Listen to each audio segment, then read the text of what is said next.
suivi avec une grande attention le communiqué 0026 qui est orienté le chronogramme de la transition politique.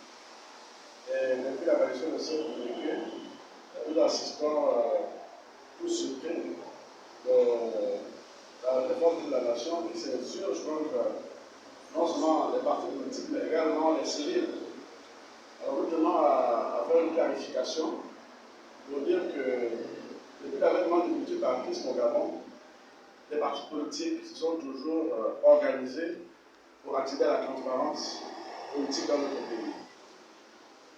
Et nous avons assisté aux événements de 1993, aux événements de 1998, en 2009 et en 2016, et nous avons connu des pertes en vies humaines. Ce n'était pas le fait des partis politiques, c'était le fait de l'armée gabonaise qui défendait bête et homme le pouvoir Bongo PDG. Et donc le coup d'État du 30 août 2023 se justifiait à juste titre par la forfaiture qui avait été organisée et l'ensemble des actes de répression qui devaient être pris au regard des résultats que nous avons tous découverts à 3 heures du matin. C'est pour cette raison que d'ailleurs les partis politiques et les forces vives de la nation ont salué l'avènement de l'armée pour restaurer les institutions. Mais nous sommes surpris qu'il y a une cabale derrière les partis politiques.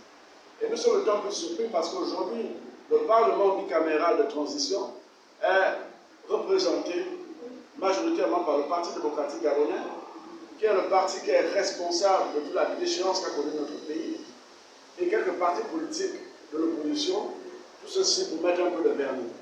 Mais nous rappelons que sur la centaine de partis politiques légalement reconnus dans notre pays, moins d'une dizaine de partis est représenté au sein de ce Parlement. Alors nous venons attirer l'attention du président de la transition, le général de brigade Brice Clotaire de Guinguema, pour lui dire qu'il est la clé de voûte des institutions, qu'il a pris des engagements solennels et qu'il a tenu de respecter. Parce que la cabale qui est lancée contre les partis politiques est orientée et organisée. Et nous ne sommes pas dupes, nous ne sommes pas naïfs. Nous ne sommes pas naïfs pour découvrir dans la chaîne nationale la dissolution du CND, alors que tout le monde sait que le CND est le parlement des partis politiques. Nous ne sommes pas naïfs de constater que chaque jour, ils sont des affiches sur les réseaux sociaux appelant le président de la transition à une candidature probable. Que chaque jour, des personnalités méconnues prennent position en faveur d'une transition qui pourrait aller à 5, 10, 15, 20 ans. Alors nous ne serons pas prêts. Nous ne serons pas prêts, les partis politiques, à se faire marcher dessus. Nous allons prendre nos responsabilités. Si nous devons mourir, nous allons payer le prix fort. Nous sommes partis d'un régime qui a sécrété la médiocrité et l'échec dans notre pays. Nous ne sommes pas prêts à supporter nos dictatures. Et pour terminer, nous voulons dire que nous avons suivi avec une grande attention également les conclusions de la task force. Mais nous attendons que la CTRI fasse preuve de cohérence. Qui sont les commanditaires? Tout cet argent, qui a signé les documents? La chaîne des fonctionnaires, aux fonctionnaires. Mais c'est une corruption abusée et c'est l'État qui en est toujours abusé. Alors que la CTRI soit cohérente en nous présentant, comme on l'a fait pour Sidia Bongo et Moudine et les autres, en nous présentant les commanditaires. Ces ministres-là qui ont signé ces autorisations de décaissement d'argent, ces directeurs généraux, ces hauts fonctionnaires, ces chefs d'entreprise, nous attendons que la justice se saisisse et qu'elle soit une justice au nom du peuple gabonais. Nous attendons également que, dans les prochains jours, les délégations spéciales vont être mises en place.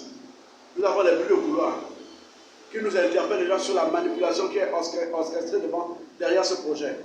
Nous attendons que les partis politiques, qui sont par essence le vecteur de la démocratie et de l'expression du suffrage, soient dignement représentés. Et nous n'allons pas laisser passer. Oui, la transition, nous sommes pour la transition, mais nous sommes pour qu'on revienne à un retour d'ordre constitutionnel. Et si le général veut être président de la République, qu'il le dise clairement et que le débat commence. Je vous remercie. Très bien.